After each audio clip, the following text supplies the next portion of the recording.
The record-setting power of Hurricane Irma on a wild dance of destruction through the Caribbean. Good evening. I'm Susan Bonner, and this is The National. It was horrible. It was devastating. Who got the worst of it? Who's next in line? We're asking you to leave so you don't become a victim. The cost of borrowing rises again. It does start to add up. Liberals feel the heat over business tax changes. We'll lay out the loopholes they want to close. Plus, Donald Trump's rocky path ahead after a summer of turmoil. Destructive, deadly, and just getting started. Hurricane Irma is roaring across the Caribbean tonight, leaving behind scenes like this. That is the tiny island of Barbuda, where the Category 5 storm made landfall for the first time this morning.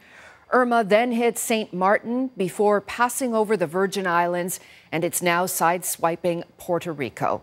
The hurricane is tracking northwest, Florida, potentially in its sights. Stephen D'Souza starts our coverage tonight. Check inside here. Oh my God! Look at the hotel upstairs. The first evidence of the power of Irma began to emerge on social media. Guests watched as the churning sea crashed against their hotel. On the French side of the island of Saint Martin, officials say at least 2 people died as the streets were flooded and the marinas became a mess of debris. They are gone. All the roofs are gone. The storm is already the most powerful ever recorded in the Atlantic Ocean, packing winds of up to 300 kilometers an hour, tearing roofs off buildings, overturning cars, and uprooting trees. Video from the Dutch side of St. Martin shows the airport barely visible behind a blinding torrent of rain and wind. Tropical vacation destinations emptied out as residents and tourists took shelter. They had absolutely no way to communicate with us. As the storm moved west, the devastation it left behind was revealed. The small islands of Antigua and Barbuda were the first to feel Irma's wrath overnight, with Barbuda taking the brunt of the storm's force. It was horrible. It was devastating. It was sad, and it was tragic. Last night was the most devastating experience I ever had in my life, and I am almost 60. The country's prime minister surveyed the scene in Barbuda from a helicopter. He says 95% of the structures were damaged and that more than half the estimated 1,800 residents are homeless, with at least 1 fatality. So when we flew over and we saw the extent of the damage, I mean, I want to tell you, I felt like crying, but crying will not help. It was really heart-wrenching. Tonight, the storm is lashing Puerto Rico with rains, flooding, and dangerous situations like this one.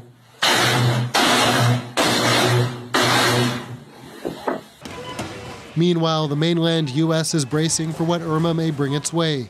In Florida, which could get hit over the weekend, cars were lined up to get gas, while others lined up to buy supplies to board up their homes.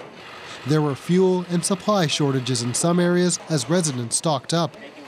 In some parts of the Florida Keys and along the coast near Miami, mandatory evacuation orders were put in place. We're not knocking on doors, we're not arresting people, and we're not pulling people out of their homes. We're asking you to leave so you don't become a victim. His advice, reinforced by the devastation already unleashed by Irma: pray for the best, prepare for the worst. Stephen D'Souza, CBC News, New York. So a lot to keep our eye on in the coming days. Let's bring in CBC News meteorologist Johanna Wagstaff. Johanna, there's no sign of Irma losing power yet, so who's going to get hard hit next? Well, Susan, the center of Irma is just skimming north of Puerto Rico right now as a Category 5 storm. As it moves closer towards the Dominican, we're actually already starting to see strengthening happen as it moves into waters that are above 26 degrees Celsius. That's the key to maintain hurricane strength. And we're seeing those kinds of temperatures at depths of 60 to 80 meters. So even as it churns up what would be cooler waters, it's still getting that hot fuel. So the outer bands beginning to move in on the Hispaniola. We're expecting to see that Category 5 status maintained as it slides north of Haiti, south of Turks and Caicos, and we'll see the strongest of the winds on the north side. So the Bahamas also and Cuba watching for big impact towards the end of the week. And then I guess that's when the path begins to become a little less certain. What are the possibilities for the mainland U.S.? Well, Susan, we're probably still a couple days away from really honing in on that U.S. landfall. Big impacts, though, in southern Florida as we head into the end of the weekend, likely as a major storm. The models continue to shift the hurricane towards the east, possibly with a second landfall in the Carolinas. Again, we should know more in the next couple of days. And with our eyes on the Atlantic basin, I should mention, we started the day with 1 hurricane. We end it with 3 in these incredibly warm waters tonight, Susan. Incredible is the word. Thanks, Johanna. As you heard moments ago in Stephen's story, with that monster storm on the way, some people are being told they're going to have to get moving. Low-lying areas around Miami are facing a mandatory evacuation order effective tomorrow. The state of Florida and the Carolinas have declared states of emergency, and Georgia has as well for certain areas along the Atlantic coast. The declaration means the states can request federal assistance. As residents of the islands in Irma's path ride out the storm and hope for the best, tourists have been trying to find a way out. Among them, hundreds of Canadians who've been flown to safety. Ron Charles has that part of the story tonight. Canadians escaping Hurricane Irma started arriving home today. I've been through other hurricanes before. I went through Andrew. It missed us by about 10 miles, but Cat 5, you just can't stay around. I kind of got to be the last guy out of South Florida, I think. Not quite. Just ask Canadian Travis Doucette, still in Naples, Florida. The only flight that was available from exiting Fort Myers was through WestJet, and they were incredible to help us. But it doesn't leave until 8:50 p.m. on Saturday night, and the storm is due to hit this area at 2 a.m. Sunday morning. Airlines have added flights to South Florida and several Caribbean destinations to help ferry vacationers home early. One such group, 33 Canadians who booked into this Dominican Republic resort Monday for a destination wedding. Celebration soon turned to trepidation. Well, right now, morale is quite low. There's a lot of fear and panic. Everybody's on their phone. They're trying to reach out to loved ones and family. They're trying to plead with Air Canada to help get us out of here. Adriana Prosser also arrived in the Dominican Republic on Monday. It's definitely changed from a vacation to an exercise in anxiety. You have to have your sense of humor at this point. There's no use in freaking out. And then there are the thousands of Canadians who own vacation property in Irma's path. So I'm a little concerned, but we'll have to see what happens. But I'm a little concerned on that it may do some damage. The president of the Canadian Snowbirds Association says all her members can do now is watch from Canada and wait. Well, they're concerned, obviously, about their properties because most of them are here in Canada. So they're concerned about what's going to happen and what do they do? What can they do? Some people are clearly not waiting. I much prefer go there, be helpful, than staying here and wait and watch on TV whatever is going on there. She is hoping to help family members living in Miami prepare their homes for Irma. Ron Charles, CBC News, Toronto. Coming up, a lot of teachers never took math beyond high school. If you are a highly anxious math teacher, then you can easily transmit that anxiety onto students. The search for solutions to declining math skills. Plus, after a summer of steady heat, what to expect from Donald Trump. Well, the Canadian dollar seemed to like the news, even if many Canadians did not. The loonie hit its highest level since 2015 today. On word, the Bank of Canada was raising its key interest rate for the second time this year to 1%. Renee Filippone explains today's move. A popular bike for us is something like this green one. Business at this Toronto bike shop is in high gear lately, much like the Canadian economy. We're tracking for maybe one of our best years ever. Owner Pete Lilly says consumers are ready to spend. You know, people are buying bikes for fun. A lot of people still buying bikes for transportation, but we're selling a pretty good mix, and people seem to not be not be that nervous about the direction of the economy right now. And that increased consumer spending Lily is seeing is a big part of the motivation for today's rate hike. In a remarkably positive statement, the Bank of Canada said growth in Canada is becoming more broadly based and self-sustaining. Consumer spending remains robust, underpinned by continued solid employment and income growth. In the second quarter, the Canadian economy far outpaced expectations, showing growth of 4.5%. And if that pace keeps up, inflation or price increases might not be far off. Inflation hasn't really come around, but the theory tells you that that strong growth will start sending prices higher, and the Bank of Canada is moving to get ahead of that. The idea is that raising rates tempers economic growth by making borrowing more expensive, and that in turn will make debt more expensive. Just a quarter of a percentage point, but it does come on top of the previous hike we saw in July, and it does start to add up. So if you got a variable mortgage, you're going to start noticing this. Things like home equity line of credits, that's where it's going to show up right away. The Canadian economy hasn't seen growth like this since before the financial crisis nearly a decade ago. Still, the Bank of Canada has its rate at only 1%, and that has many economists predicting this won't be the last rate hike of 2017. Renee Filipponi, CBC News, Toronto. If you are a small business owner, you probably know about a series of tax reforms the government recently proposed. The Liberals say the goal is to close loopholes that benefit some Canadians over others. But government MPs say they're having a hard time convincing some of their constituents. We'll get to how that is playing out at the Liberal caucus retreat in BC in just a moment. But first, Jacqueline Hansen walks us through exactly what the proposed changes would mean. Tax loopholes. They're not usually the talk of average Canadians, but right now fingers are being pointed at some small business owners and professionals for exploiting them.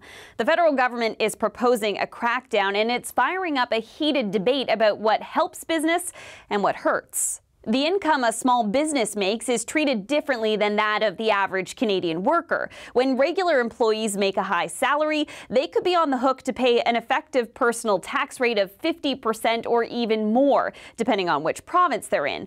That is a big tax bill. But if a small business or a professional who's incorporated brings in the same amount of money, they have different options.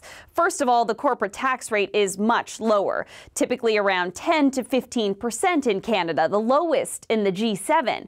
It's something successive governments have boasted about as a way to incentivize businesses to set up shop and take risks in Canada. And within the protective bubble of a private corporation, whether it's a business, a doctor, or another professional, money earned or profits taxed at that lower rate can also be invested in a portfolio unrelated to the business. Some argue that investment income can help balance out bad years for the business. Others say it's an unfair advantage. Secondly, the Liberals are also taking aim at who gets paid and how much. Business owners pay the personal tax rate on money they make, but using something called income sprinkling, they can also pay family members to lighten the overall tax load. Two people who make $100,000 each pay less in taxes than one person who makes $200,000. And while some businesses really are a family effort, the government wants to figure out a way to make sure everyone who is paid is actually contributing.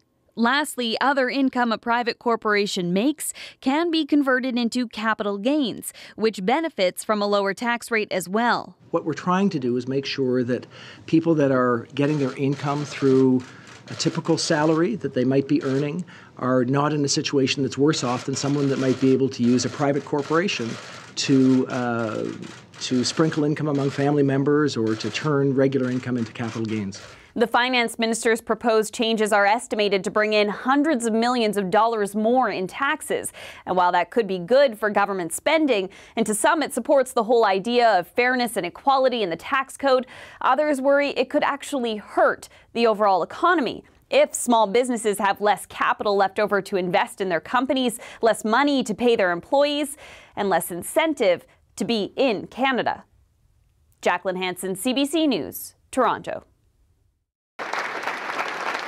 I'm Hannah Thibodeau in Kelowna, where Prime Minister Justin Trudeau got an extremely warm welcome from his caucus.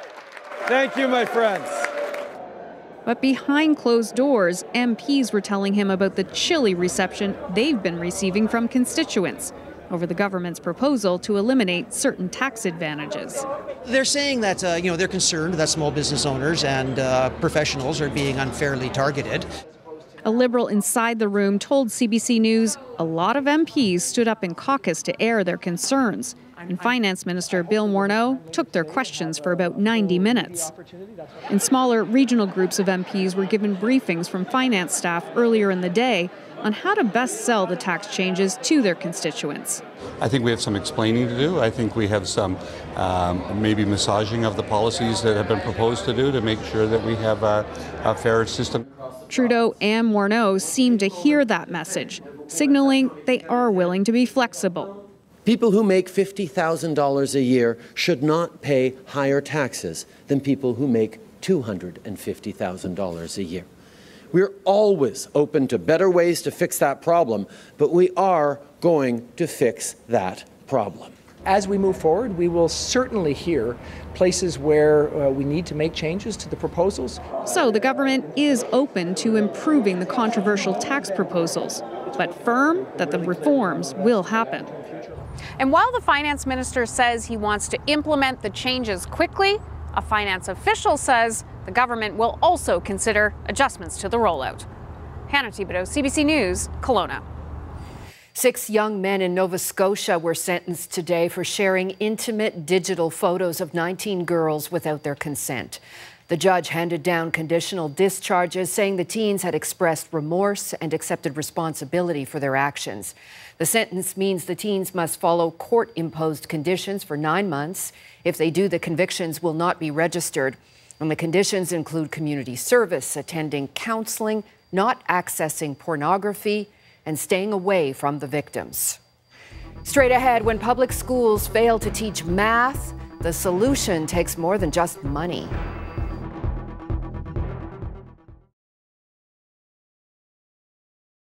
Since he dropped out of school 7 years ago, he's devoted all his energies to comedy, working Canadian nightclubs, often for free, polishing his act, preparing for the big time. Now the recognition is starting to come. Ross Miller prepared this profile of the young man whose career as a comic is taking off. Let me know after the show, okay? Or you can phone me. It's going to be my first step to stardom. Aiming for the top. He's played a struggling comic on a CBC drama, drawing big laughs with his plasticine face. You'll have to wait till next year. He has won bouquets of praise as MC of the AFTRA Awards, and Nick is host face-to-face on the Alan Thicke Show. Todd's gonna come up here and stick her, and Gloria Loring's gonna be coming up here and sticking her, so stick her. All the attention is the result of Jim Carrey's comedy act, an act that makes this 21-year-old from Jackson's Point, Ontario, one of the hottest new prospects on the nightclub stage.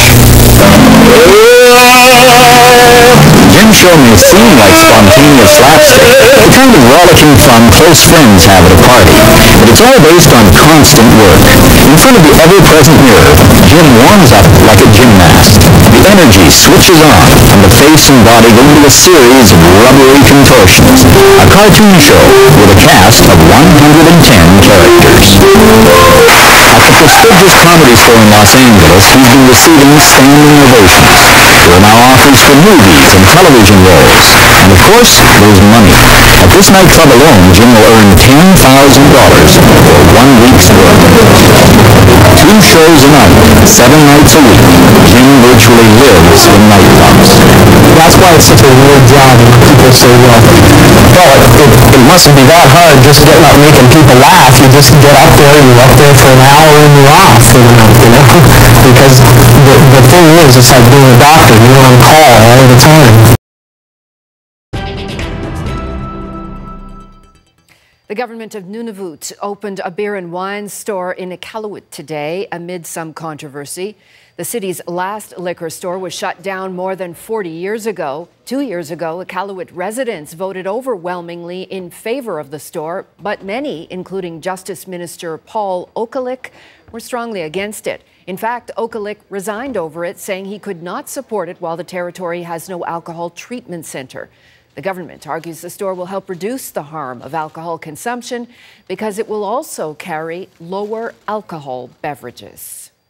Most Canadian provinces are struggling with their elementary students' declining math scores.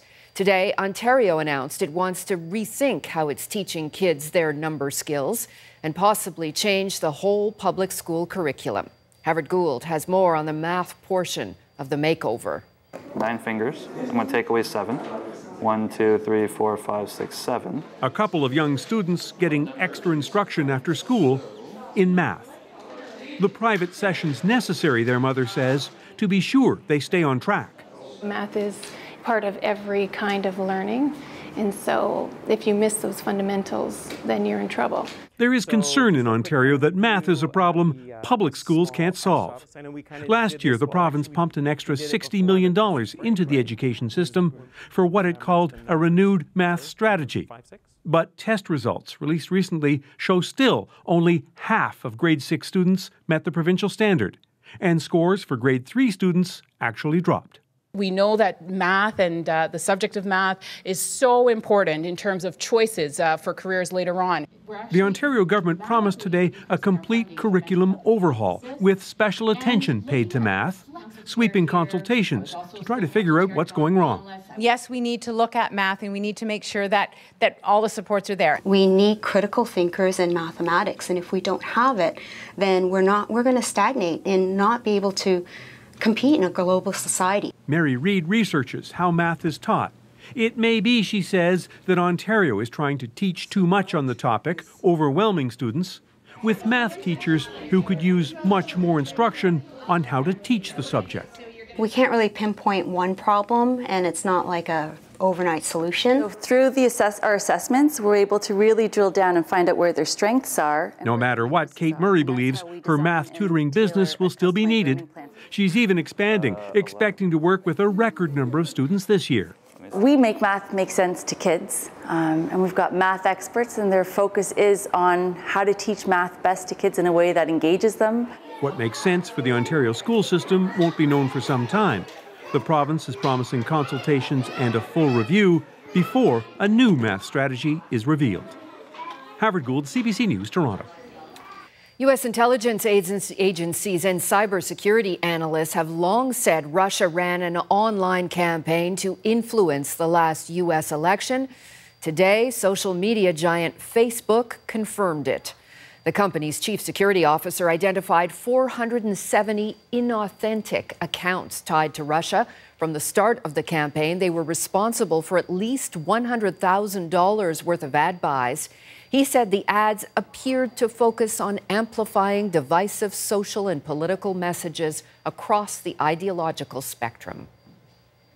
The U.S. president and Democrats have been at odds on pretty much everything, but today they came together on one issue. Today was a good day in a generally very partisan town. Donald Trump agreed with congressional Democrats to raise the federal borrowing limit, known as the debt ceiling, for 3 months, attaching it to an $8 billion bill to fund the response to Hurricane Harvey. Republicans worry the short delay just gives Democrats leverage for battles down the road. We've got another unprecedented hurricane about to hit Florida, and they want to play politics with the debt ceiling? Congressional control over government borrowing has been turned into a political pressure tactic now by both parties. The latest in a story we told you yesterday, the exodus of minority Rohingyas out of Myanmar. Would-be refugees are dead after their boats capsized as they tried to cross into Bangladesh. 6 dead bodies were found. Most of them were children and women. It's just a fraction of the toll from what the head of the UN calls a looming humanitarian catastrophe. Nearly 150,000 Rohingyas have poured out of the country in the last 2 weeks. Rights groups say the Myanmar army is violently forcing them from their homes. The Myanmar government says Rohingya extremists are behind the violence. This is Peru's Sabancaya volcano, which means tongue of fire. It's now erupting an average of 44 times a day, launching burning ash more than 3 kilometers straight up, along with toxic gas.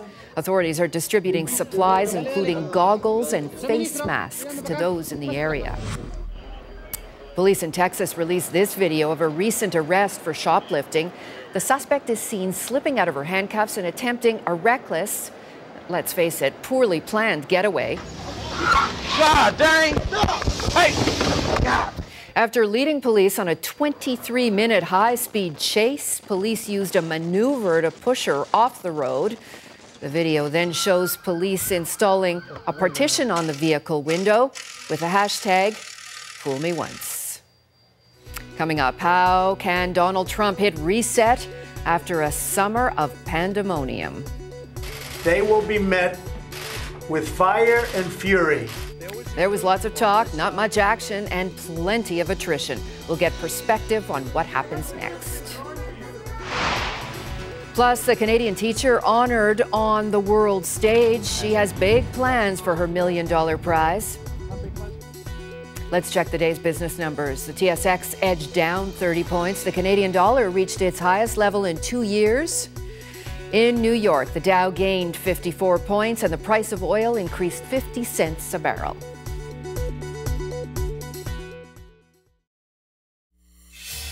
A rapidly increasing number of experts and politicians are becoming progressively alarmed about air pollution. Most of the damage is caused by car pollution coming from the exhaust, and a bill has just been introduced in the Congress for a federal study of electric cars. The car uses no gas or oil, needs almost no maintenance, and creates no pollution or noise. Speed is a problem, though, for the car can only get up to 40 or 50 miles an hour. It doesn't look like much, but under its homemade plywood body is an efficient zinc-air battery-powered electric motor. In its present experimental form, the car has a top speed of 73 miles per hour and a cruising range of more than 300 miles. It takes 8 hours to recharge the battery from an ordinary household electrical outlet. The owner is 61-year-old Bill Ward. I asked him if he's had any approaches from manufacturers. Not genuine approaches, no. General Motors says it has made a breakthrough in the development of batteries to power the electric car of the future. Zinc-nickel oxide batteries drive the car for 160 kilometers before they need recharging. That's twice as far as conventional battery power. The motorist simply plugs his car in overnight to build the power back up again. This type of electric car gets a top speed of 80 kilometers an hour and would cost about the same as a standard subcompact model. It may look like an ordinary Chrysler van on the outside, but it's a very different van on the inside. It uses an electrically powered sodium-sulfur battery. The electric van was unveiled last week at Expo in Vancouver. Powerplex calculates that electricity for its battery costs about 1.5 cents a kilometer, compared to 5.5 cents for gasoline. It's becoming almost a ritual in the automotive industry now. A car company puts on a big PR show for its new electric car. Everyone says how wonderful electric cars are, and then they tell you that you can't buy one even if you wanted to, because it just doesn't make economic sense. Experts say improvements in technology will eventually make electric cars practical, but it's slow going, just like Vancouver traffic. There's gold fever on the streets of St. Paul. Everyone's talking about Bre-X, a small Calgary mining company that struck gold half a world away. And even though the mines are in Indonesia, a lot of the wealth is right here in St. Paul. So do you know any new millionaires? A few. Traders at the Alberta Stock Exchange say they've never seen anything like it. From a low of $1.90 to a high of $170 in just 1 year. Just 5 weeks ago, Bre-X's exploration chief predicted the mine could yield up to 200 million ounces of gold. But last week, the first signs of potential trouble. Bre-X geologist Michael de Guzman fell from a helicopter on a flight to the mining site. Some say it was suicide. Now, the Indonesian government has put the project on hold after Bre-X revealed yesterday the size of the find may have been overstated. Wholesale panic today over the Bre-X affair. Canadians dumped the gold company's stock as fast as they could. Share prices crashed and Bre-X struggled in vain to stop the damage. All this after word the company's supposedly gigantic gold strike could be worthless. Security guards have been patrolling the building since early last night when the company released the independent audit by Strathcona Minerals, calling Bre-X the largest fraud in international mining history. Bre-X employees continued to work even as the world speculated about how such a massive salting scheme could have been carried out. The Wall Street Journal ran a front-page story talking about a secret storage site where workers added mysterious powders to already crushed rock before sending it on to the assay labs. These are pictures of that alleged site. The sign says, if you have no business here, go away. Around $400 million in market capitalization has been lost in the first 4 minutes of trading. That money's gone.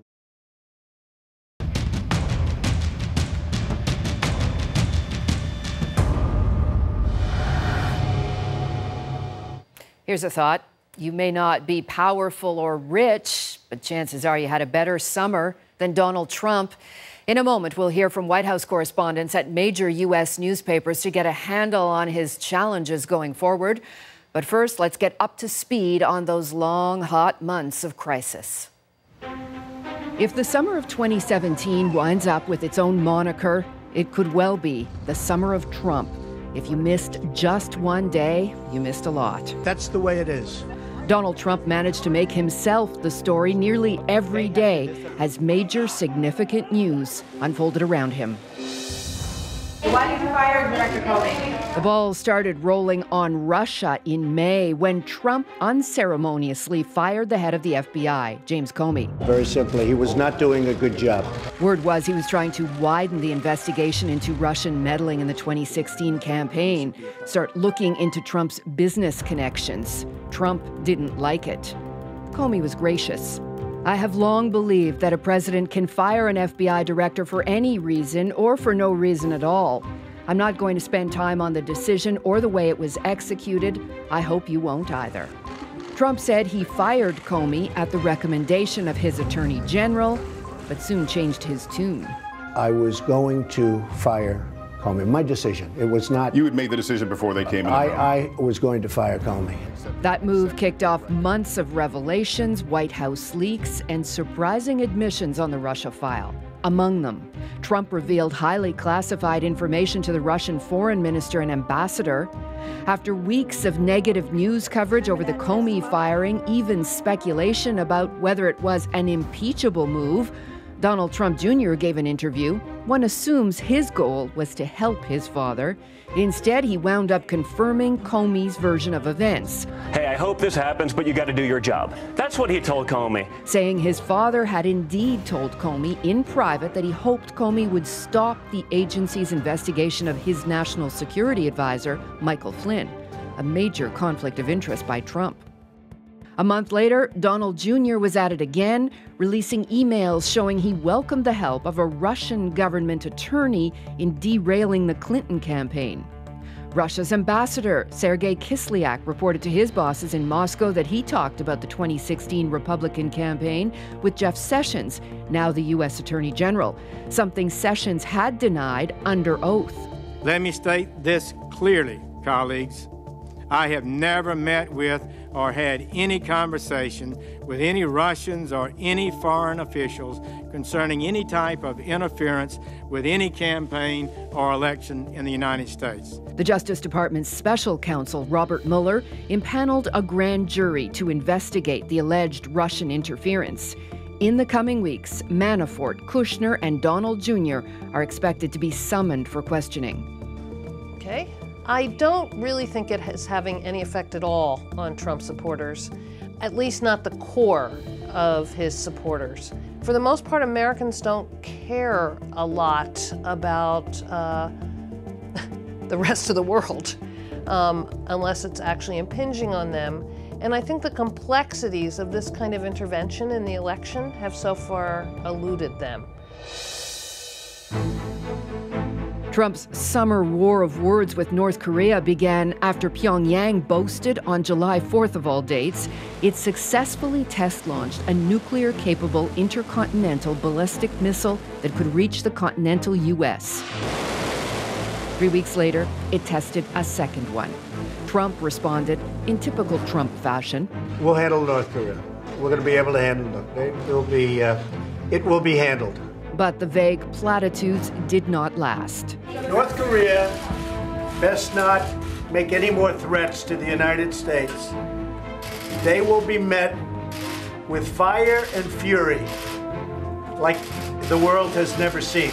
The world had not heard such language from a U.S. president since the Second World War. And the next day, North Korea threatened to hit the U.S. territory of Guam. The world worried as Trump upped the ante again. Military solutions are now fully in place, locked and loaded. North Korea appeared to back down on its Guam threat, but 2 weeks later, launched a missile that flew over Japan, prompting a statement from Trump that all options are on the table. Clearly, that didn't deter. Just days later, North Korea carried out its 6th and most powerful nuclear test ever. And Trump blamed China and South Korea for failing to get North Korea under control. You will not replace us! Trump was initially far less concerned with attacks happening right in his own country. A mid-August Unite the Right rally, complete with torches and white hoods, put blatant hate and racism on full display. And it turned deadly when a white nationalist drove his car into a crowd of counter-protesters. Trump called a news conference later that day to say this: "We condemn in the strongest possible terms this egregious display of hatred, bigotry, and violence on many sides. On many sides." Have you denounced them strongly enough? Pressed by reporters, Trump refused to specifically condemn the neo-Nazis, the Ku Klux Klan, or any of the other hate groups that had organized the rally. Look at the campaign he ran. I mean, look at the intentional courting, both on the one hand of all these white supremacist, white nationalist group like that, and then look on the other hand, the repeated failure to step up, condemn, denounce, silence, put to bed all those different efforts, just like we saw yesterday. I mean, this is not hard. It took 2 days before Trump would cave to growing fury from as many of his supporters as detractors over his lack of clear condemnation of hate. He read a prepared statement. Racism is evil, and those who cause violence in its name are criminals and thugs, including the KKK, neo-Nazis, white supremacists, and other hate groups that are repugnant to everything we hold dear as Americans. As some let out a sigh of relief, others held their breath for what they felt was inevitable. They were right. It came just 24 hours later. I think there's blame on both sides, and I have no doubt about it, and you don't have any doubt about it either. There were people in that rally, and I looked the night before. If you look, there were people protesting very quietly the taking down of the statue of Robert E. Lee. But you also had people that were very fine people on both sides. The former head of the KKK couldn't contain himself. Thank you, President Trump, for your honesty and courage to tell the truth about Charlottesville and condemn the leftist terrorists. I think this is something that could haunt him because it has made a number of people who weren't suspicious of that part of him before, even though there were indications of it in the campaign, that he was so clueless about what the implications of this are and how dangerous that kind of tendency in American politics is. It didn't take long for prominent business leaders to abandon his 2 economic councils like lemmings, forcing Trump to disband them altogether. But Trump himself has not blinked in the face of being called racist and anti-Semitic. Outward turmoil often belies problems at home, and Trump's White House was no exception this summer. In the space of 30 days, 4 of the president's top advisors would be gone. Mid-July, Anthony Scaramucci was named White House Director of Communications. Known as the Mooch, he started his job the next day, prompting Trump's press secretary, Sean Spicer, to quit. SNL fans would perhaps miss him most. A week later, it was Trump's chief of staff who was out. Reince Priebus was replaced by retired Marine Corps General Michael Kelly, who'd been running the Department of Homeland Security. And following one of the greatest jaw-droppers of an interview ever, so filled with profanity that it was tough to even quote him in print, the mooch, yeah, the guy hired just 10 days earlier, was spinning out the revolving door too. And still that wasn't the end. In the wake of the hate and ugliness of Charlottesville, one of Trump's chief strategists and darling of white nationalists and anti-Semites alike, Steve Bannon, resigned, was fired. Who knew? It didn't matter. We've had other presidents who have taken some time to put together the right staff, but the kind of infighting that's been going on, its real impact is his inconsistency and the inconsistency of the policies coming out of the executive branch. So after a long summer of turmoil, what lies ahead for the president? Let's bring in Kimberly Atkins, Washington bureau chief for the Boston Herald. She joins us tonight from Washington. And Philip Bump is a national correspondent with the Washington Post. He's in New York tonight. Well, it certainly appears as though Donald Trump is careening from crisis to crisis. How weak is his position? Kim, why don't you start us off? Yeah, I mean, look, he's the American president, so in that sense, he still has a very powerful position. But in terms of how he's delivering on his campaign promise to be a sort of the negotiator-in-chief, the business guy who knows how to cut better deals, whether it's with legislation in Congress or trade deals or other agreements with other countries, it's not really panning out. He hasn't achieved any of the major legislative priorities that he set out on the campaign trailer when he entered office, things like repealing and replacing Obamacare or transforming the tax code or changing, passing an infrastructure legislation. All those things so far are stalled, and his ability to be the deal maker, even among members of his own party, hasn't always panned out. Philip, how would you assess it? Yeah, I think that's exactly right. I mean, he certainly is in the most powerful position that is available in government in the United States, if not the world. But he came into it not really understanding what the position was about. And I think the thing that we've seen over the course of the last 8 months is a guy who didn't really understand how the presidency worked, doesn't really understand how it works on Capitol Hill in terms of passing legislation in Congress, doesn't really understand that this isn't a position into which you step and you are suddenly the CEO and you can tell people what to do. He has to work with 535 people on Capitol Hill, all of whom have different priorities, different agendas, and different constituencies, and he has not yet figured out a way to make that work for him. And as a result, it's very severely limited his ability to get things done. Well, let's focus on Congress for a moment, because if the president himself is faltering in the leadership role, how reasonable is it to expect that Congress is up to the job of getting these legislative initiatives done and dealt with? Kim? Yeah, I mean, keep in mind, a lot of these agenda items are things that members of Congress, frankly, in both parties, want to get done. In the case of infrastructure reform, for example, or even tax reform, there are Democrats who have some ideas on that. So even without the president, they're incentivized to do something about it. But the problem arises when the president perhaps gets into these Twitter fights that he gets into with members of his own leadership, and that really makes it difficult to really push these agenda items forward. There's also a lot of division within the Republican Party, which is in charge of Congress as well as the White House. So even though Republicans are in control, you have a lot of in-party fighting, which the president, again, hasn't done a great job in sort of bringing them together, corralling, trying to find some consensus. He's better when he has an opponent that he can poke at, and that hasn't always been effective for him. And just today, Philip, it looked like his opponent was actually the leadership in Congress, as opposed to the Democrats, with the side deal he made with the Democrats. How does that help him deal with Congress on some of these major initiatives that he has promised to get done? I honestly don't know. I mean, it was an unexpected move, to put it generously. I mean, I think that Donald Trump, he feels as though if he can make a deal with someone, he's willing to make that deal. There are all these constraints that bind the Republicans. As Kim just mentioned, the Republican Party itself is essentially two factions of more moderate Republicans and more conservative Republicans. Trump is very poorly positioned to actually negotiate between those two factions. So I think he saw that he could work with the Democrats on something. He came up with this short-term fix for this debt ceiling issue.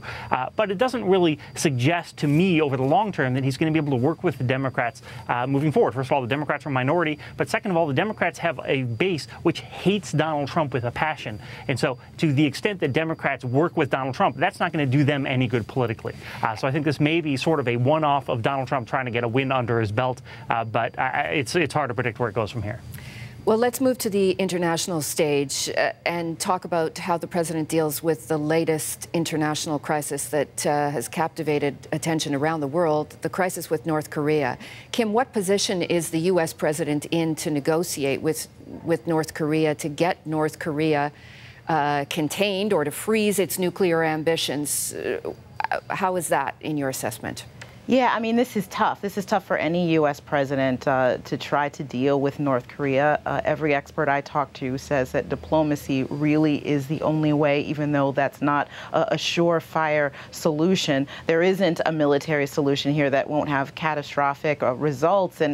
But still, the president tends to tweet and make statements about, fire and fury that sort of suggests that that's the way he's going. And then we'll see the Secretary of State or other cabinet members sort of walk that back and say, no, we are working with the UN, we are working for a diplomatic solution to this, to try to bring Kim Jong-un to the table and let him know, look, we're not trying to take you out of office, we just need you to stop building this nuclear arsenal and threatening other countries. It seems that the president hasn't quite gotten the hang of it, but members of his team at least are trying. And how do you think that is perceived, Philip, on the world stage, where the president sends one signal and then his cabinet officials have to come in and make it clear what he really meant or what the U.S. position really is? How does that place the U.S. when it comes to the crisis on North Korea? Well, I think that situation is not new to the North Korea situation at this moment. I think basically from the early days of his presidency, we saw circumstances in which the president would say one thing and cabinet officials or other government officials would contradict or add more nuance to what he was saying. The North Korea situation, I think, is probably the riskiest situation in which this is happening. There is a very severe downside that is sort of looming over all of us, and Donald Trump's actions, President Trump's actions, suggest that he wants to see something done. He wants to do something, but this is a situation in which there isn't a lot to do besides wait and be slow and talk, as Kim just said, which is not really Donald Trump's style. So I think that this is a particularly tense thing that conflicts with his impulses in terms of how he wants to get things done. But I think that there has been, since the early days of his presidency, been sort of a look at the United States government and President Trump as increasingly different entities. Donald Trump's Twitter account is not the United States government's Twitter account, and I think that people sort of are trying to figure out how that works in this new world. I'd like to close by asking each of you to quickly respond to how much worse you believe this could get. By that I mean the investigations that the president is staring down from Congress, from the special counsel Mueller. Kim, first to you. Yeah, I mean, we don't know yet. I mean, that investigation is going to go on for some time. It could result in indictments and all kinds of fireworks, or it could result in nothing. This, much like the investigation into Hillary Clinton during the campaign ended. We don't know yet, but it's definitely a huge cloud hanging over this administration and everything that's happening. It's certainly also a thorn in the side of the president, who absolutely hates anything about Russia or Bob Mueller. And Philip, last word to you quickly. I think that's exactly right. And I think that the real risk here for Donald Trump is less the investigation over the short term than him overreacting to it, which we've seen him do repeatedly to his own detriment. Well, thank you both very much for your thoughts. Appreciate it. And up next, the Canadian teacher considered to be one of the world's best.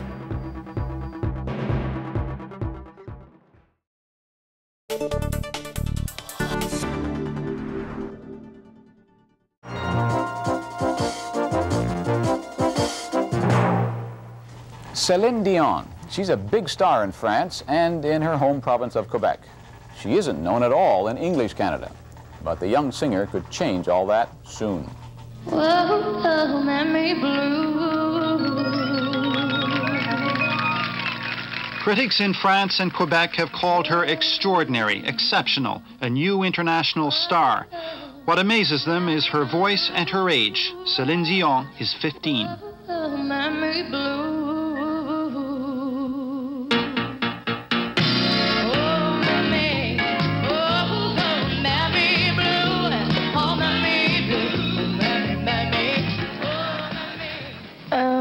My dream is to be international star. Offstage, Celine Dion is not unlike most 15-year-old Quebecers. Here she struggles with her very first English interview. And to be able to sing all my life. The Dion family, it's musical and it's big. Celine is the youngest of 14 children. She's sung practically since she could talk. At 12, she became professional. At 14, she won the World Song Contest in Japan. At 15, she's won a gold record in France, the first Canadian ever to do it. Now she's at the top of the European song charts. And in Montreal, in the streets, or here at a baseball game, she's a celebrity.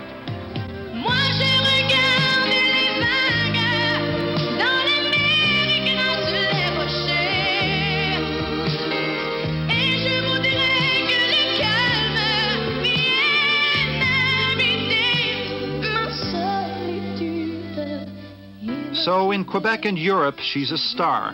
But on Yonge Street in Toronto, she'd hardly get a second glance. That's expected to change.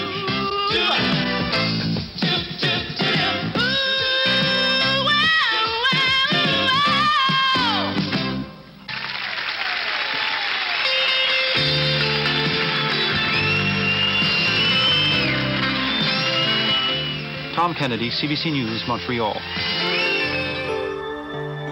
J'attendais ce moment depuis très longtemps.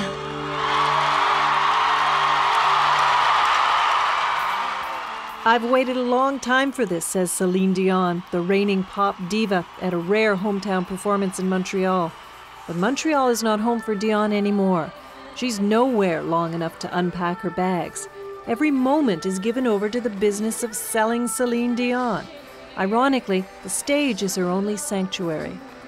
I love being on stage. It's because every day, everybody's telling me what to do and talk about this and don't mention this yet and don't forget to talk about that and don't forget this and, you know, don't do this, don't do that.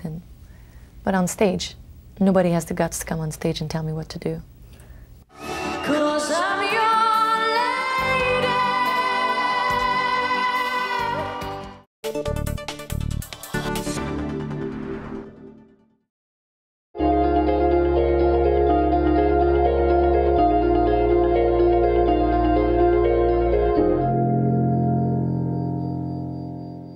From a remote community in Quebec to the international spotlight, Canadian Maggie MacDonell was chosen over 20,000 other nominees as the winner of this year's Global Teacher Prize. So what's the best teacher in the world up to 6 months later? The CBC's Thomas Dagla caught up with her in London. Reach over, grab that. Yeah, nice. School's back in, though this isn't your average classroom, and she is not your average teacher. Good, good. Don't worry. You got it. You got it. I think I'm supposed to be coming over here now. Maggie MacDonell from Antigonish County, Nova Scotia, the winner of this year's Global Teacher Prize, in London to show these kids how to kayak. It's the best teacher in the world teaching me all the way from Canada. I was quite, wow. Yes, today's lesson is about healthy living, but MacDonell's using that Inuit invention to dive into Indigenous history too. It's an incredible cultural legacy that they've given to the world, and I love helping to introduce young people to that. That same drive took her to Saluit, one of Quebec's northernmost Inuit communities. She was hired as a teacher, but came to be much more. A mentor for youth, founding a running club and a fitness center, and earning that $1 million global award. It's like a Nobel Peace Prize for teachers, basically. We have a huge youth suicide crisis happening in the north, and I think it's also touching many Indigenous communities, and we really need to do as much as we can to invest in young people. That's meant taking her students to Hawaii for a half marathon and meeting British lawmakers to promote education. Now she intends to do more of this with the youth back in Saluit, creating a non-profit Inuit kayaking program with her $1 million prize. I think what she's doing is amazing and it's really inspirational, to be honest. That's really good. That trophy has changed her life, while she has touched so many others. Thomas Dagler, CBC News, London. Straight ahead, the sun was busier than usual today. You may have a chance to see the evidence. A new life for more than 250 people. The Arusa Sun carries refugees from Hungary, those who fought against a tyrannical government and then fled when their cause was crushed by Russian tanks. More than 3,000 people jammed the dockyard to shout their welcome. And they marched down the liner's gangplank onto Canadian soil, accompanied by the music of the Royal 22nd Regiment's band. Canada is one of the few countries accepting Vietnamese refugees.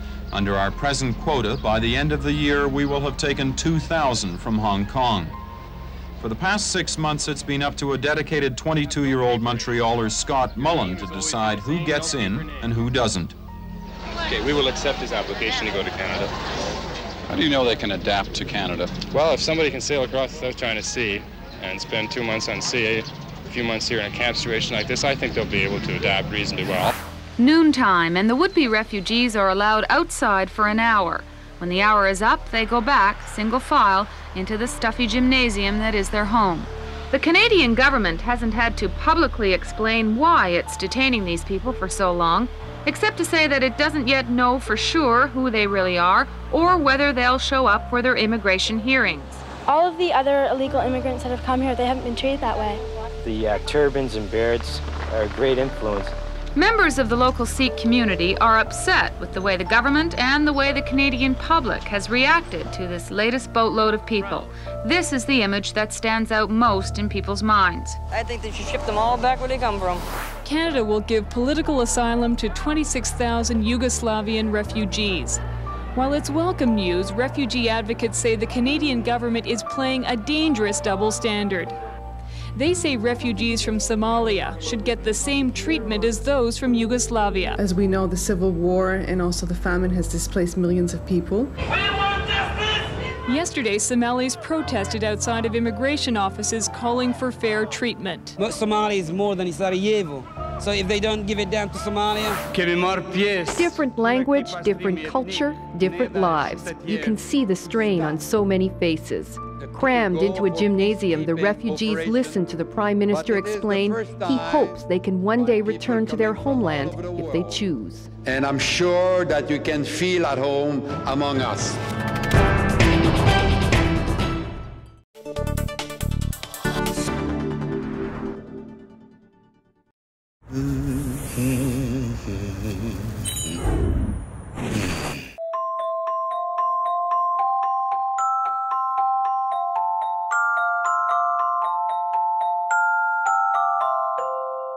When they were trying to come up with a name for the park, it was between Tom Thompson Park and Chemical Park. The Chemical Factory. What would you want to do at Chemical Park except LSD? This is South River, Ontario. The season finale of Still Standing, Tuesday at 8 on CBC. The sun unleashed 2 powerful solar flares today, so strong they disrupted some radio communications on Earth. Those flares are also the reason for a geomagnetic storm watch that's wider than usual. Translation, Canadians may be able to see the northern lights under clear skies tonight and tomorrow night as far south as southern Ontario. Experts say your best chance to see the lights is to go out to a dark location and look north. We leave you now with a quick reminder of the top stories of this evening. The most powerful Atlantic hurricane ever recorded, Irma, is scouring across the Caribbean with winds whirling at up to 295 kilometers an hour. Among those hit tonight, Puerto Rico, the Virgin Islands, and the island of Barbuda, which was reportedly devastated. Now in its path, the Dominican and Haiti, Cuba, and then likely Florida. And every Floridian should take this seriously and be aggressive to protect their family. And at home, the Bank of Canada hiked its key interest rate to 1%, citing blockbuster economic growth. It's the second hike since July, a rapid pace some borrowers will feel. And before the year is done, analysts expect more to come. And that is The National for this Wednesday night. For news at any hour, you can always go to our website, cbcnews.ca. I'm Susan Bonner. Good night.